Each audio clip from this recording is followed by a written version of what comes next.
இறைவா என்னை காத்தருளும், உம்மிடம் நான் அடைக்கலம் புகுந்துள்ளே.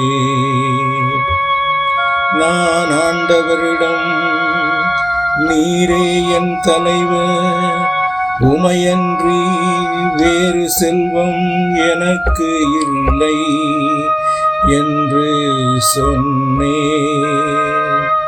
ஆண்டவர் தாமே என் உரிமை சொத்து, அவரே என் கிண்ணம், எனக்குரிய பங்கை காப்பவரும் அவரே.